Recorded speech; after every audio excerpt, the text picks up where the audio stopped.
네, 안녕하세요. 네, 오늘은 500만 원으로 실제로 부동산 투자한 사례에 대해서 얘기를 좀 하려고 합니다.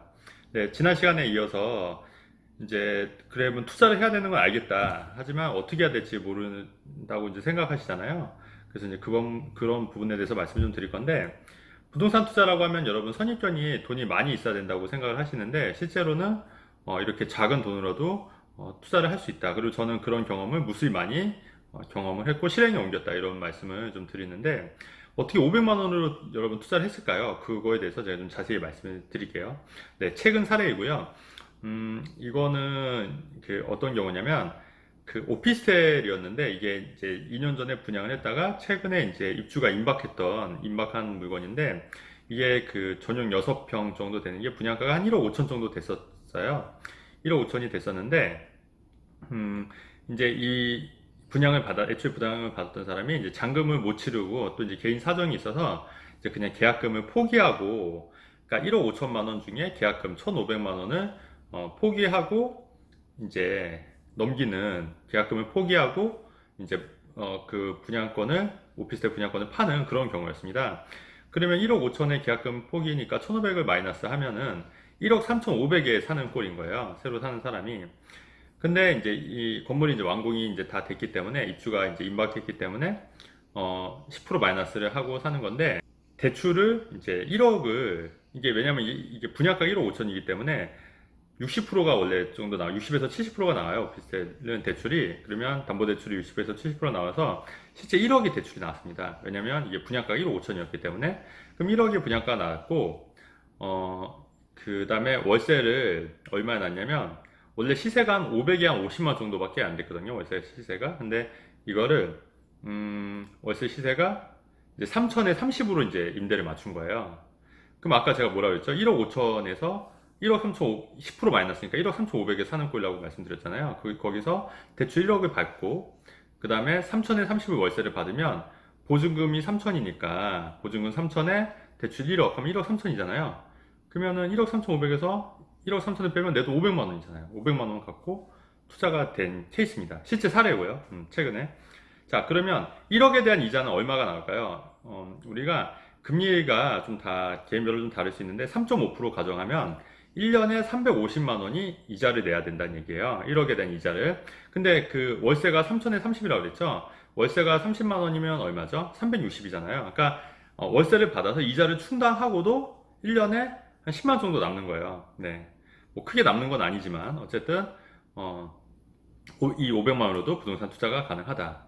근데 여러분, 근데 이거 같은 경우에는 제가 실제로 어떤 분들은 뭐 1,000만 원만 들고 와서 부동산 투자를 하고 싶다고 이렇게 오시는 분들도 간혹 있어요. 근데 그런 분들은 제가 일단 돌려보냅니다. 돌려보내서 돈은 좀 더 모으시고 오시라고. 왜 그러냐면은 여러분, 이 투자법에서는 여러 가지 변수들이 사실 있었던 거예요. 뭐냐면, 이분 같은 경우에는 500만 원이 있었던 게 아니라 애당초 이제 이 사람이 애초 계약자가 계약금이랑 중도금 한 번 잔압을 냈거든요. 그러니까 한 3천만 원 정도 냈던 거예요. 3천만 원 냈던 거고, 그중에 계약금 1,500을 포기한 거니까 이 매수자는 어쨌든 1,500만 원을 이 매도자한테 준 거예요. 그러니까 일단 그때 1,500만 원이 필요했던 거고요.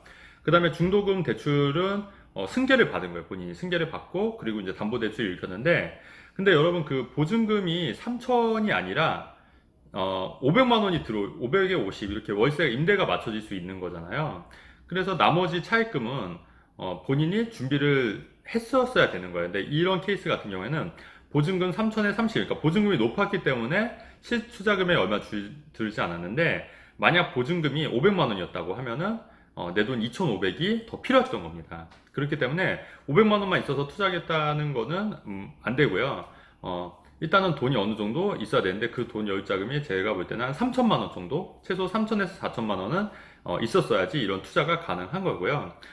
그 다음에 또 어떤 경우가 있냐면, 대출이 안 나올 수도 있는 거예요. 대출이. 왜냐면 신용에 따라서. 근데 이거는 담보대출이기 때문에 거의 무조건 나오긴 하는데, 신용에 따라서 대출이 안 나온다고 하면은, 이제, 전세를 놓을 수도 있는데, 전세는 한 1억 정도 놓을 수가 있고요.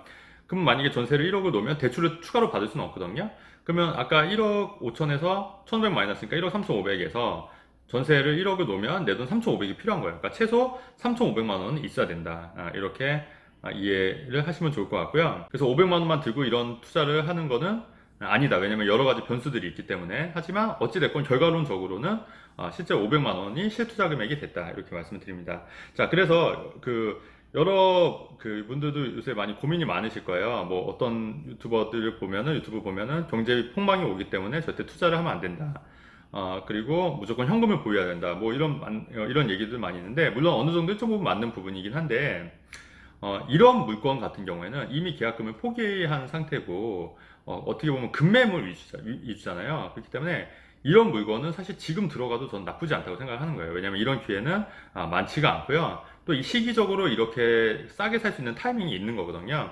그래서 그 타이밍을 노려서 투자를 하게 되면은, 적은 돈으로도 투자를 하게 되면은 나쁘지 않다. 그리고 이거는 경기 여건과는 크게 상관이 없다. 그리고 어차피 중장기적으로 봤을 때 이런 투자는 수익이 그래도 괜찮았다. 그래서 제 경험적으로 봤을 때는 2년 후에는 아마 이 오피스텔이 한 최소 5천 정도는 오를 거라고 예상을 해요. 물론 이제 제 말이 100% 정답은 아니고, 또 제가 뭐 100% 확신할 수 있는 건 아니지만, 여지껏 제가 투자를 해왔던 경험에 비춰서는 한 5천만 원 정도, 최소 5천만 원 정도는 오를 거라고 가정을 하거든요. 그럼 만약에 500만 원 투자했던 분은 5천만 원을 벌 수 있는 거예요.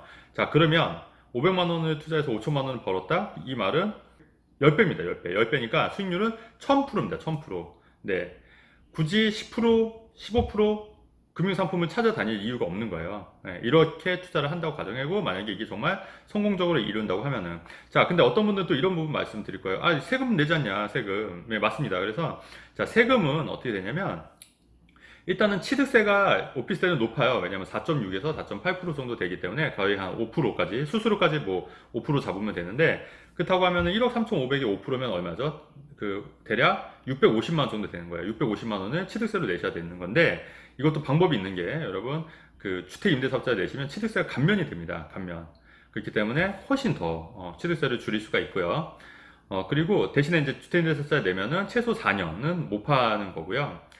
그 다음에 그 모든 혜택을 또 보려면 4년짜리 혜택을 보려면 5년은 또 갖고 있어야 되기 때문에 5년 정도는 내가 보유를 해야 된다. 그리고 임대료도 연간 5% 이상 못 올린다. 이런 물론 단서 조항은 있고요.